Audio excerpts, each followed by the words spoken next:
नमस्कार। स्वत्व के डिजिटल प्लेटफॉर्म पर आपका स्वागत है।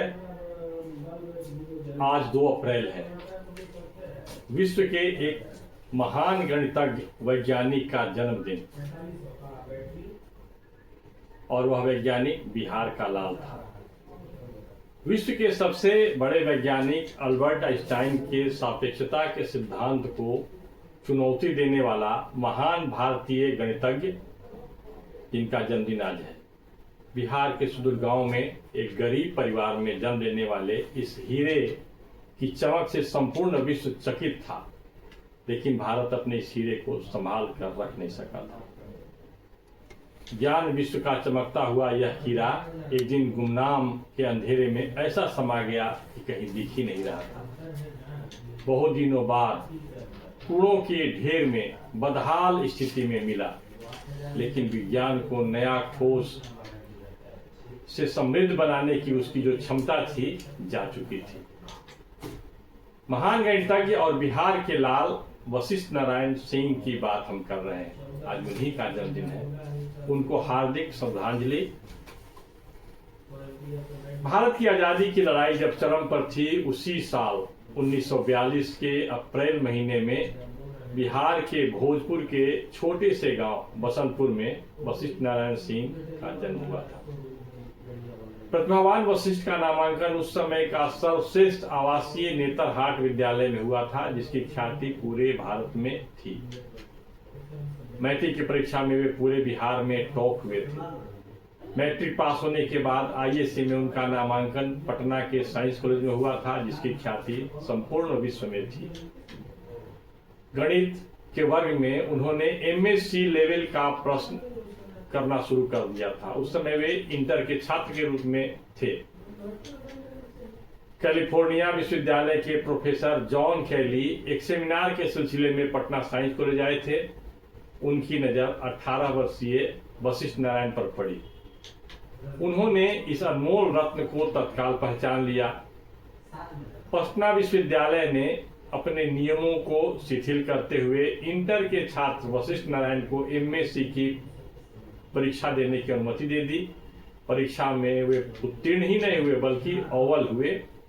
इसके बाद एक विशेष बोर्ड ने उन्हें एमएससी की डिग्री दे दी थी। इसके बाद 1965 में प्रोफेसर जॉन केली उन्हें आगे की पढ़ाई के लिए अमेरिका ले गए। वर्ष 1969 में कैलिफोर्निया यूनिवर्सिटी में जब उन्होंने अपनी पीएचडी को प्रस्तुत किया, तो अचानक पूरे विश्व के वैज्ञानिकों और गणितज्ञों में हड़कंप मच गया, क्योंकि इन्होंने गणित में जो नया सिद्धांत दिया था वह आगे चलकर आइंस्टाइन के सापेक्षता के सिद्धांत को चुनौती देने वाला होता। वाशिंगटन विश्वविद्यालय में एसोसिएट प्रोफेसर के तौर पर काम भी किया। उन्होंने कुछ समय के लिए नासा के में भी काम किया। हालांकि उन्हें विदेश रास नहीं आ रहा था, और मन में ऐसा लगता था कि वे जिस देश जिस मिट्टी के हैं उसके लिए वहां काम करें। मन नहीं लगने के कारण साल 1971 में वह भारत लौट आए। भारत लौटने की जिद के बाद उनके साथ क्या हुआ, यह आज तक रहस्य का विषय बना हुआ है। इस पर किसी ने खोज नहीं किया। कुछ लोग कहते हैं उन्हें भोजन में कुछ इस प्रकार की दवाएं दी गई ताकि उनका मस्तिष्क सुस्त हो, उनके व्यवहार बदलने लगे थे, वे बीमार पड़ने लगे थे। लेकिन भारत की उस समय की सरकार थी, इस पर किसी प्रकार की कोई चिंता नहीं हुई। भारत में उन्होंने IIT Kanpur, IIT Mumbai, ISI Kolkata में काम किया। इसी बीच 1973 में छपरा के एक प्रतिष्ठित परिवार में उनकी शादी हुई। उनकी पत्नी का नाम वंदना रानी था। दिन भर एकांत में पढ़ते रहना और गणित की समस्याओं में उलझे रहना उनकी आदत सी थी। वशिष्ठ नारायण की शादी एक अच्छे परिवार में, धनी परिवार में हुई थी। शादी हुई थी तो उनकी पत्नी की कुछ अपेक्षाएं भी होंगी। शादी के 6 माह बाद ही उनकी पत्नी से उनका नाता टूटने लगा, बल्कि पत्नी ने उन्हें छोड़ दिया। यह आघात उनके मन पर पड़ा। इसके बाद उनकी मानसिक स्थिति खराब होने लगी। लगातार बीमार रहने के बाद वे सब कुछ भूलने लगे। एक दिन अचानक अब उन्हें उनकी सारी नौकरी भी छूट गई थी, घर में एकांत रहने लगे। ऐसे में उनको इस स्थिति से सुधारने के लिए उन्हें पुणे ले जाकर इलाज कराने की बात चली। उनके घर के लोग लेकर के गए, लेकिन इलाज कराकर लौटने के क्रम में एक स्टेशन पर वे ट्रेन से उतर गए और चले गए। इसके बाद वे लापता हो गए। कई वर्षों तक उनका खोज खबर किया गया, लेकिन वो कहीं दिखाई नहीं पड़े। गांव के लोगों ने समझ लिया कि वे कहीं जाकर के उनकी दुर्घटना हो गई, अब वे नहीं रहे। लेकिन वे जिंदा थे, अपने हाल पर थे। एक ऐसा वैज्ञानिक जो तपस्वी, जो दिन रात गणित के माध्यम से विज्ञान को समृद्ध करने के लिए कार्य कर रहा था, वह भटक चुका था, क्योंकि उसे संरक्षण नहीं मिला, उसे वह माहौल नहीं मिला जो पश्चिम के देशों में वैज्ञानिकों को दिया जाता है। कई सालों बाद 1993 में बेहद दयनीय हालत में वे छपरा शहर से करीब 12 किलोमीटर पूर्व प्रसिद्ध पुरातात्विक स्थल चिरान के पास, जिसे डोरीगंज बाजार कहते हैं, वहां मिले। बाजार में एक साधारण सा होटल था। होटल के पास कचरे के ढेर से वे अनाज के दाने चुन चुन कर खा रहे थे। तभी उनके गांव के एक व्यक्ति की नजर उन पर पड़ी। उसने शोर मचाना शुरू किया, कहा कि ये तो वैज्ञानिक जी हैं, ये हमारे वैज्ञानिक जी हैं। उसके चिल्लाने के बाद आसपास के लोग एकत्रित हो गए। तब उसने कहा कि ये कोई सामान्य व्यक्ति नहीं है, ये वशिष्ठ नारायण सिंह है, जो हमारे वैज्ञानिक जी हैं। उनके गांव के लोग उन्हें वैज्ञानिक ही कहते थे। आसपास के उनके दीवार के लोग भी कहते थे वैज्ञानिक जी, श्रद्धा से कहते थे। इसके बाद उन्हें भोजपुर जिले के बड़ारा के पास स्थित उनके गांव बसंतपुर लाया गया। मीडिया में खबर छपी। तत्कालीन मुख्यमंत्री लालू प्रसाद को इसकी जानकारी दी गई। आप जानते ही हैं, राजनीतिक जहां भी उन्हें अवसर मिलता है पहुंच जाते हैं। वे भी पहुंच गए वशिष्ठ बाबू से मिलने, और उन्होंने घोषणा की कि सरकार उनके इलाज का खर्च वहन करेगी। लेकिन घोषणा तो केवल घोषणा होती है, राजनीतिक घोषणाएं। कुछ ही दिनों तक उनको पैसा दिया गया, लेकिन कुछ ही दिनों बाद उन्हें अपने हाल पर छोड़ दिया गया। उनके परिवार के लोग संपर्क करते थे तो कहा जाता था कि किस फंड से इन्हें दिया जाए।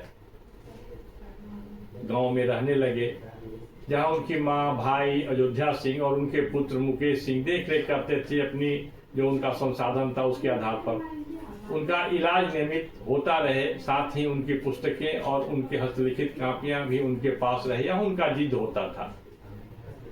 उनकी जो किताबें थी उसकी व्यवस्था करना परिजनों के बस की बात नहीं थी। संकट के उस काल में कुछ उद्यमी जो उस समय के राजनेता भी थे, गोपाल नारायण सिंह ने उनकी मदद की। विद्यार्थी परिषद के पूर्व राष्ट्रीय संगठन महामंत्री हरेंद्र प्रताप जैसे लोगों से जो संभव था उन्होंने किया, सहयोग किया। इसके बावजूद उनका इलाज संतोषजनक नहीं हो पाया। उन्हें उतनी सहायता या सहयोग नहीं मिल पाया कि उनके जो दिमागी हालत है उसको फिर से लौटाया जा सके। अंत समय उनका बहुत दयनीय रहा। हालांकि उनके खाने पीने की व्यवस्था गोपाल नारायण सिंह और हरेंद्र प्रताप के प्रयास से होता रहा। इलाज के अभाव में 14 नवंबर 2019 को उनका निधन हो गया। गरीबी रेखा के नीचे जीवन बसर को मजबूर वशिष्ठ नारायण सिंह की जब पीएमसीएच में मृत्यु हुई थी, तब उनके मृत शरीर को स्ट्रेचर पर रखकर अस्पताल से बाहर कर दिया गया था। यह असहनीय स्थिति है। इस भारत के साथ, भारत के वैज्ञानिक के साथ इस प्रकार का व्यवहार हुआ था। इसके बाद लोग जुटे, nova, Netarhat old boys association के लोग जुटे और उनका दाह संस्कार प्रतिष्ठा के साथ करने की व्यवस्था की गई। अब हम बात करते हैं अमेरिका की, जहां से वे लौट करके आए थे अपने देश के लिए कुछ करने के लिए। अमेरिका विश्व की महाशक्ति है, क्योंकि वहां की सरकार और जनता अपने वैज्ञानिकों का सम्मान और संरक्षण करते हैं। वशिष्ठ नारायण सिंह जैसे वैज्ञानिक का अमेरिका जैसे देशों में कैसा सम्मान होता है, यह जानना हो तो अल्बर्ट आइंस्टाइन के जीवन की घटनाओं को जानना होगा। वशिष्ठ नारायण सिंह अब नहीं रहे, लेकिन उनकी पुस्तकें, उनके हस्तलिखित शोध पत्र अभी भी हैं, उनकी पांडुलिपियां भी हैं, उनके आधार पर कुछ किया जा सकता था, लेकिन कुछ नहीं हो पा रहा है। वहां के पूर्व सांसद आर.के. सिंह ने अपने सांसद निधि से एक पुस्तकालय का निर्माण करा दिया, जिसमें उनकी पुस्तकों को रख दिया गया, उनकी पांडुलिपियों को रख दिया गया, लेकिन उस पर कोई काम अभी नहीं हो रहा है। अब हम वशिष्ठ नारायण सिंह जीवन यात्रा की थोड़ी चर्चा करते हैं। कैसे एक महान वैज्ञानिक को हम लोग संभाल नहीं सके, और इस स्थिति को जानने के लिए अब हम अल्बर्ट आइंस्टाइन के जीवन के कुछ घटनाओं की चर्चा करते हैं, ताकि हम तुलना कर समझ सकें कि निष्कर्ष पर पहुंच सकें। वशिष्ठ नारायण सिंह की तरह अल्बर्ट आइंस्टाइन भी भूल जाते थे, कपड़े भी ठीक से नहीं पहनते थे। उनकी पत्नी अक्सर उन्हें सलाह देती थी कि वह काम पर जाते समय अधिक प्रोफेशनल तरीके से कपड़े पहने, लेकिन वह ऐसा नहीं करते थे। फिर भी उनकी पत्नी साथ रही। क्यों साथ रही? क्योंकि विज्ञान को योगदान देना था उन्हें, वह देश के लिए कुछ करने वाले थे। अल्बर्ट आइंस्टाइन विश्वविद्यालय में जब काम कर रहे थे, तो एक दिन घर जाते समय उन्हें अपने घर का पता याद नहीं रहा। तब उन्होंने एक टैक्सी ड्राइवर से पूछा कि क्या वह आइंस्टाइन का घर जानता है। ड्राइवर ने कहा, आइंस्टाइन का पता कौन नहीं जानता, पिस्टन में हर कोई जानता है, क्या आप उनसे मिलना चाहते हैं? आइंस्टाइन ने उत्तर दिया, मैं ही आइंस्टाइन हूं, मैं अपने घर का पता भूल गया हूं, क्या आप मुझे वहां पहुंचा सकते हैं? ड्राइवर ने उन्हें उनके घर पहुंचा दिया और उनसे किराया नहीं लिया। अमेरिका जैसे देश में जहां भौतिकवादिता है, वहां ऐसा हुआ। आइंस्टाइन के जीवन के एक और घटना का जिक्र यहाँ जरूरी है, क्योंकि वह हमारी आंखें खोलने वाली है। एक बार आइंस्टाइन प्रिंसटन से ट्रेन से यात्रा कर रहे थे। जब टिकट चेक करने वाला कंडक्टर उनके पास आया, तो आइंस्टाइन ने अपनी जैकेट से जेब में हाथ डाला, लेकिन टिकट नहीं मिला। फिर उन्होंने अपने पैंट के जेब में देखी, लेकिन वहां भी नहीं मिला। इसके बाद उन्होंने अपने ब्रीफकेस में देखा, लेकिन टिकट नहीं मिला। फिर उन्होंने अपनी सीट के पास देखा, लेकिन फिर भी टिकट नहीं मिला। कंडक्टर ने कहा, डॉक्टर आइंस्टाइन, हम जानते हैं कि आप कौन हैं, मुझे यकीन है कि आपने टिकट खरीदा है, चिंता मत कीजिए। आइंस्टाइन ने प्रशंसा में सिर हिला दिया। कंडक्टर आगे बढ़ गया। जब उसने फिर मुड़कर देखा, तो पाया कि महान वैज्ञानिक नीचे झुककर सीट के नीचे टिकट खोज रहे थे।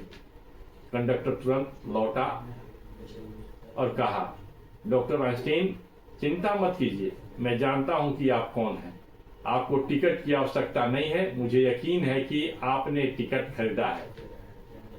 इसके बाद आइंस्टाइन ने जवाब दिया, युवा आदमी, मैं भी जानता हूं कि मैं कौन हूं, पर मैं ये नहीं जानता कि मैं कहां जा रहा हूं। मतलब स्पष्ट है कि उन्हें भूलने की बीमारी थी, क्योंकि वे ब्रह्मांड में व्याप्त अनंत ज्ञान के सागर में डूबकर कुछ खोज निकालने में लगे थे।